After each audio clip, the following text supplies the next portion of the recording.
Now today's topic is Schrodinger wave equation. In 1925 में Schrodinger ने de Broglie का wave concept and जो Planck की जो क्वांटम थ्योरी थी उसको बेस मानकर एक वेव फंक्शन दिया, एक वेव फंक्शन साई दिया, और ये जो wave functions as a differential form में दिया उसको ना, question is equal to psi zero is equal to e to the power minus I E T upon h equation. इस इक्वेशन को दिखा, तो ये जो इक्वेशंस है, ये जो वेव फंक्शंस हैं, वो क्या बोलता है, ये मैटर्स वेव होते हैं, जो उनको एज अ वेव फंक्शंस के रूप में डिफाइन किया। मतलब ये जो इस वेव फंक्शन है, इसमें जो एटॉमिक पार्टिकल्स का जो रिलेशन होता है वो किसके साथ होता है, वेव के साथ, उसके बिहेवियर को बताता है। एटॉमिक पार्टिकल्स हैं, उनका वेव के साथ कैसे बिहेवियर है उनको बताता है ये श्रोडिंगर वेव इक्वेशन। ठीक, तो इसका प्रूफ देखते हैं, इसका प्रूफ देखते हैं। ठीक, माना कि कोई पार्टिकल्स हैं इसका जिसकी वेलोसिटी v है और वो पॉजिटिव x डायरेक्शंस में एक्सेलरेट कर रही है। ठीक, तो इसके लिए जो डिफरेंशियल इक्वेशन होता है वो होता है del two Y upon del X square is equal to 1 upon we square del two Y upon del x का स्क्वायर। ये एक वेव इक्वेशन होता है। अगर इस वेव इक्वेशन का हम डिफरेंशियल सॉल्यूशंस करें तो इसका सॉल्यूशन समथिंग ऐसा, y is equal to A to the power minus I omega T minus x upon V, इतना मिलता है, जहां ए क्या है, एम्पलीट्यूड है। ठीक, तो देखो, अगर इस वेव इक्वेशन को है ना, इस डिफरेंशियल इक्वेशन को एज अ वेव फंक्शन के रूप में उसमें डिफाइन करें तो देखो कैसे डिफाइन होता है। जो डिस्प्लेसमेंट वहाँ है उसको एज अ वेव फंक्शन लिख लो, del two psi upon del x का square is equal to 1 upon we square del two psi upon del x का स्क्वायर। ठीक, अगर टाइम की बात हो रही है तो यहाँ पे हम टाइम डेल टी का स्क्वायर रखते हैं। मतलब एट अ टाइम, किसी टाइम टी पर जो वन डायमेंशनल वेव इक्वेशन है वो ऐसा होता है। ठीक, जो जिसकी वेलोसिटी v है और उस पार्टिकल का जो मास m है वो पॉजिटिव डायरेक्शन में एक्सेलरेट कर रहा है। ठीक, this is a wave equation, wave functions. ठीक, तो जब हम इसका सॉल्यूशंस करते हैं एज अ डिफरेंशियल इक्वेशन से सॉल्व करके, जब इसका हम सॉल्यूशंस करते हैं तो इसका जो सॉल्यूशंस आता है psi X of T is equal to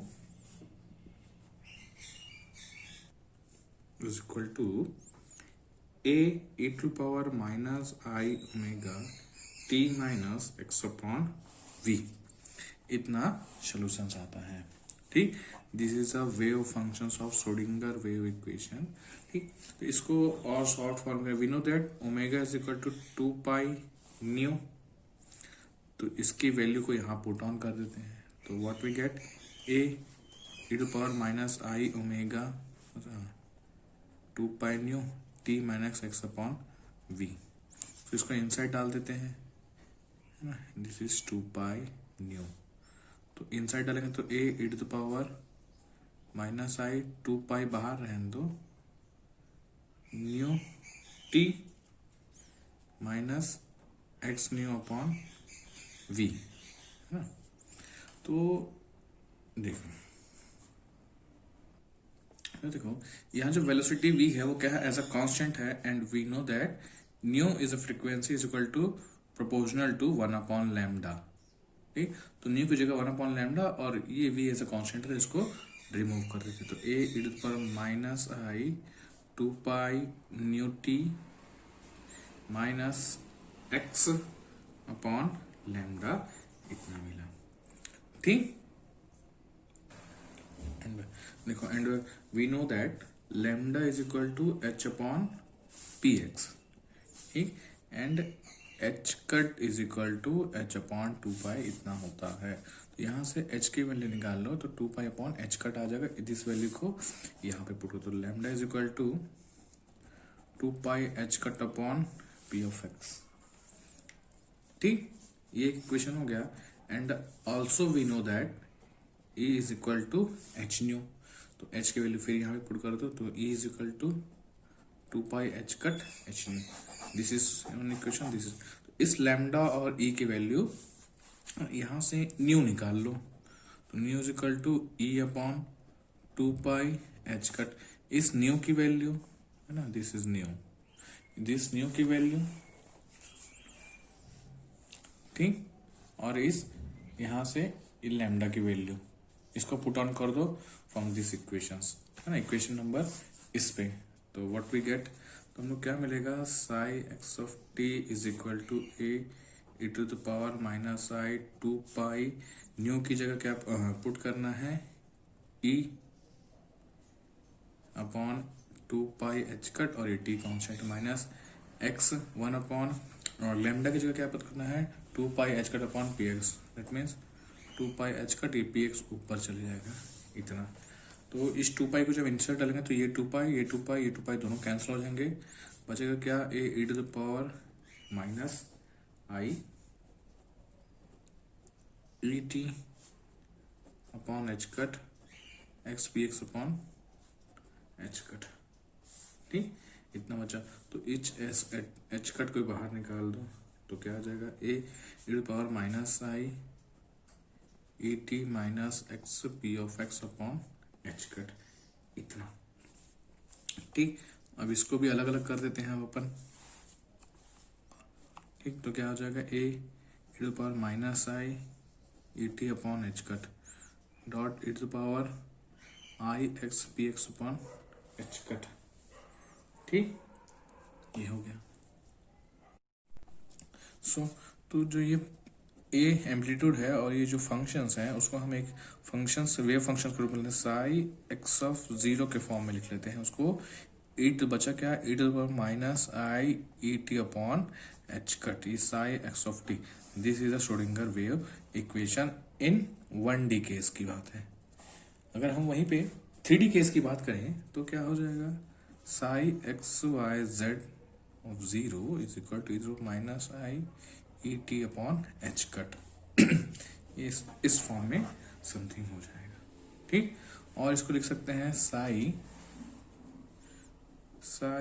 are of 0 E to minus I E T upon H cut. This is another form of the Schrodinger wave equations. ठीक, तो देखो अब इसके लिए केस की बात करते हैं, टाइम डिपेंडेंट और time independent Schrodinger wave equation. ठीक, तो सबसे पहले बात करते हैं अपन टाइम इंडिपेंडेंट की, टाइम डिपेंडेंट वेव इक्वेशंस। ठीक, तो पहले बात करते हैं टाइम डिपेंडेंट वेव इक्वेशन। ठीक,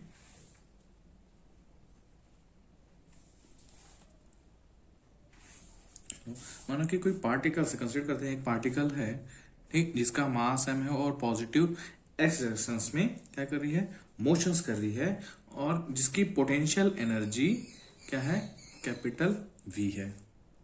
ठीक, और इसी एक्स डायरेक्शन में इसका मोमेंटम कितना है, x है, and the total energy of the particle is capital E। So अपन ने एक इक्वेशन निकाला था, psi is equal to A to power minus I E T minus P of X upon H cut. This is a one wave equation, है ना। ये क्या है, तो इस एनर्जी से रिलेटेड जो पार्टिकल्स है उसका वेव इक्वेशन है ना, इन द 1 डायमेंशनल केस में। ठीक, तो क्या करो, इस वेव इक्वेशन का डिफरेंशिएट कर दो with respect to T. Differentiate with respect to T, we get what we get, del psi upon del t is equal to a e to the power minus I e t minus p of x x upon h cut। T के साथ जब करेंगे तो ई की power में क्या आएगा, यहाँ पे माइनस आई ई, ठीक, अपॉन में रहेगा एच कट। ठीक, जब इसका डिफरेंशिएट करेंगे तो इसको हम लिख सकते हैं कैसे। अब ये जो फंक्शन है वो क्या है, साई है फ्रॉम इक्वेशन 1, है ना, ये फंक्शन क्या है, पूरा साई है। तो बचा क्या, माइनस आई ई अपॉन एच कट, ये साई, ये del psi upon del T. ठीक, इस इक्वेशन को और कैसे सोच सकते हैं है ना, देखो ये साई और ई इसको इस तरफ लिख लो, ये एच कट अपॉन आई, ये माइनस, इसको इधर ट्रांसफर कर दो, del psi upon del T, and we know that I square is equal to -1 होता है। ठीक, ये -1 की जगह आई स्क्वायर पुट कर लो, तो H cut upon I, del psi upon del T, ये आई और ये 1 टर्म आई कैंसिल, तो क्या बचा, E psi is equal to I H cut del psi upon del T. This is consider equation number 2। तो from equation जो 1 है, जो इक्वेशन 1 है, क्या करते हैं, इस इक्वेशंस को अगेन क्या करते हैं, इस इक्वेशन को अब x के रिस्पेक्ट में क्या करते हैं, डिफरेंशिएट करते हैं, differentiate the equation 1 with respect to x, we get what we get, del psi upon del x is equal to क्या होगा, a e to the power minus I E T minus P of x x upon H cut, ये whole H cut upon में है। ठीक, तो ऐसा करेंगे तो कितना आ जाएगा, ये माइनस आई और यहाँ माइनस प्लस हो जाएगा, तो ये P of x x I upon H cut इतना आएगा। ठीक, तो इसको पुट ऑन करते हैं अपन। ठीक, एक्स नहीं आएगा इधर, ये ठीक, तो ये हो गया साई, बचा क्या, I P of X upon H cut, बीस में एक्स है ना, ऑफ एक्स, तो ये हो गया साई, तो ये इक्वेशन आ गया प्लस अपॉन डेल एक्स, तो यहाँ से ये P X P of X and psi is equal to क्या हो जाएगा, एच कट अपॉन आई, तो और del psi upon del X इसको। ठीक, तो इसमें आई है, यहाँ +1 है, यहाँ आई स्क्वायर का मल्टीप्लाई कर दो, तो ये माइनस आई स्क्वायर हो जाएगा, है ना, माइनस आई स्क्वायर, और ये एच कट अपॉन आई। ठीक है, तो ये del psi upon del X, इसको इस फॉर्म में लिख सकते हैं। तो देखते हैं हम आगे, है ना, तो क्या मिला था अपने को, P of X of psi is equal to क्या था, minus I square H cut upon I, और क्या था, del psi upon del X. ठीक, ये था, तो यहां से 1 टाइम कैंसिल, तो क्या हुआ, minus I H cut del psi upon del X P of X in direction. This is another equation, equation number 3 consider करते हैं। ठीक, अब देखें, in classical mechanics the total energy of the particle, है ना, अकॉर्डिंग टू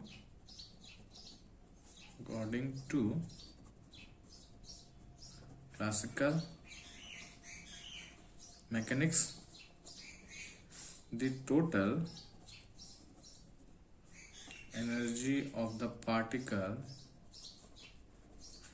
क्या होता है total energy of the particles, एक फॉर्मूला होता है इसका, E is equal to P X का square upon 2m plus potential energy. ठीक, ये एक फॉर्मूला होता है। तो क्या करते हैं, E इधर है, इसमें साई का मल्टीप्लाई करते हैं बोथ साइड, तो क्या हो जाएगा यहाँ पे, E psi P X square upon 2m plus B of psi, इतना हो जाएगा। इसको और कर सकते हैं, E psi P X square psi upon 2m plus B of psi. ठीक, इतना, यहाँ पे ई साई और पी एक्स स्क्वायर साई का पी एक्स स्क्वायर की वैल्यू पुट कर देते हैं, तो देखो क्या मिलेगा, जब इसकी वैल्यू पुट करते हैं तो अपन I H cut del psi upon del T, इसका 1/2 पी एक्स स्क्वायर अगर निकालेंगे तो माइनस एच कट का square del two psi upon del x का स्क्वायर इतना प्लस वी ऑफ साई।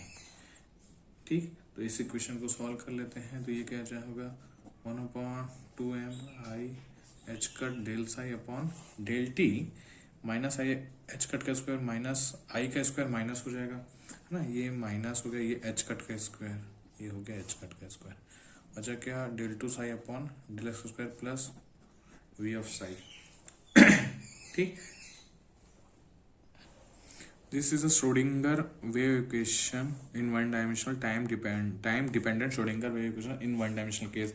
इसको एक फॉर्म में और लिख सकते हैं अपन,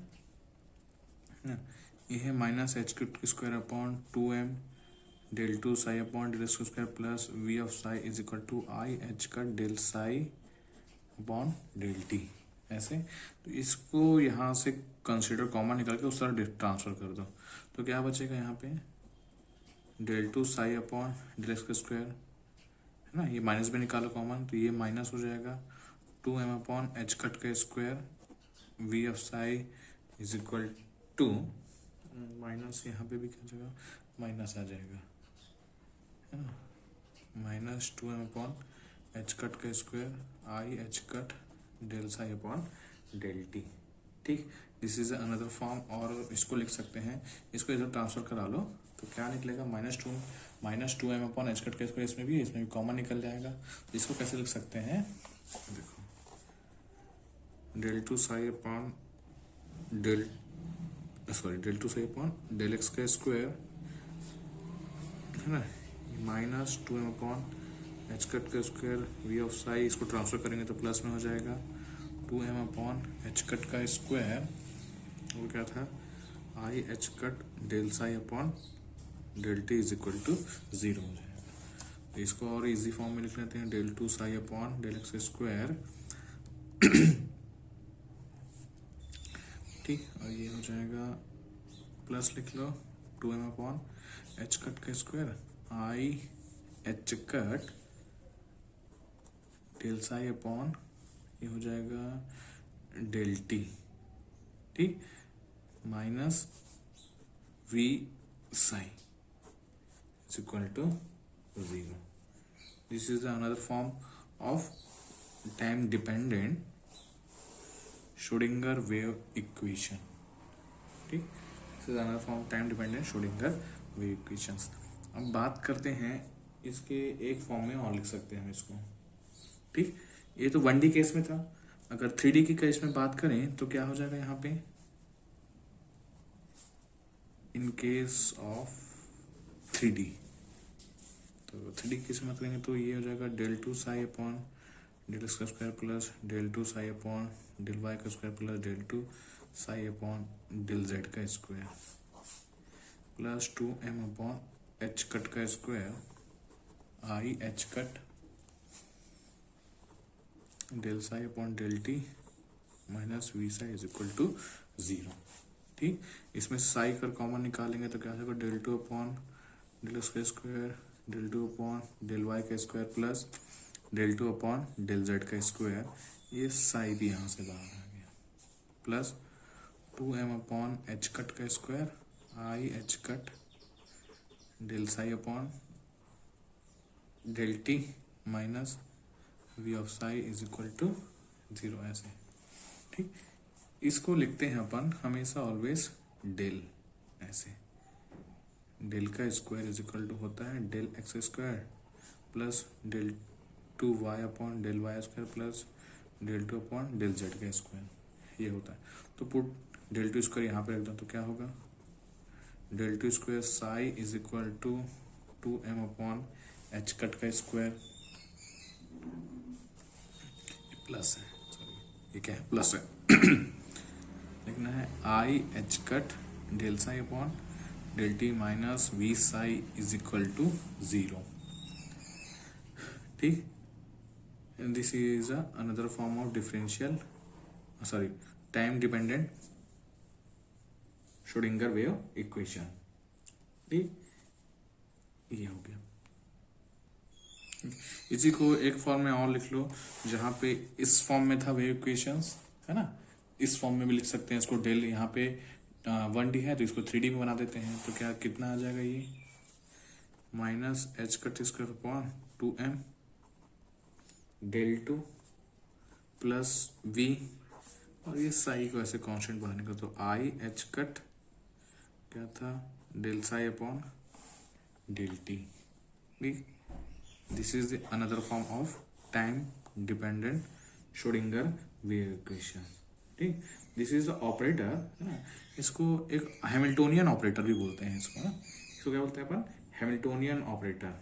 ठीक, हैमिल्टोनियन ऑपरेटर को डिफाइन करते हैं अपन एच से, where H is equal to, इसको लिखते हैं H cut square upon 2m del 2 plus v, इतना एच इज इक्वल टू इतना होता है। ठीक, तो इस एच को यहाँ पे पुट कर सकते हैं, तो क्या हो जाएगा H psi is equal to I H cut del psi upon del T. ठीक, इसको भी इतना भी लिख सकते हैं, ऐसा भी लिख सकते हैं time dependent Schrodinger wave equation. And also we know that I H cut del psi upon del T कितना है, ई है। I H cut del psi upon del T कितना रहता है, ई, इतना है, हम यहाँ पे कंसिडर लेके चले थे। ठीक, तो ई साई, तो H psi is equal to क्या हो जाएगा, H psi is equal to E psi. ठीक, this is the another form of time dependent Schrodinger wave equation. अब फ्री पार्टिकल की बात कर रहे हैं, है ना, in case of free particle, in case of free particle में क्या होता है, जो उसकी पोटेंशियल एनर्जी होती है वो क्या हो जाती है, जीरो हो जाती है। ठीक, पोटेंशियल एनर्जी क्या होती है, जीरो हो जाती है। तो जहां जहां v था, है ना, वहां क्या रख देना, जीरो रख देना, तो क्या आ जाएगा अपने को minus H cut square upon 2m del 2 psi upon del x का square is equal to I H cut del psi upon del T. और 3D के केस में लिख लें तो minus H cut square upon 2m del 2 psi is equal to I H cut del psi upon del T. ये free particle की case में है ना? तो जो मेन इक्वेशंस है हमारा क्या है, minus H cut square upon 2m del 2 psi upon del X square plus v psi is equal to I H का del psi upon del T. This is the main equation of time dependent Schrodinger wave equations. ठीक, this is the main equation of time dependent Schrodinger wave equation. And ये equation की बात कर लें, है ना, ये इन्हीं का अनदर फॉर्म्स हैं। इस फॉर्म में भी लिख सकते हैं उसको, है ना, अपन 3D के केस में इस फॉर्म में भी लिख सकते हैं, इस फॉर्म में भी लिख सकते हैं, और H psi is equal to E psi इन फॉर्म में भी लिख सकते हैं। तो श्रोडिंगर जो टाइम डिपेंडेंट वेव इक्वेशन है हम उसको डिफरेंट फॉर्म में लिख सकते हैं। ठीक, थैंक यू।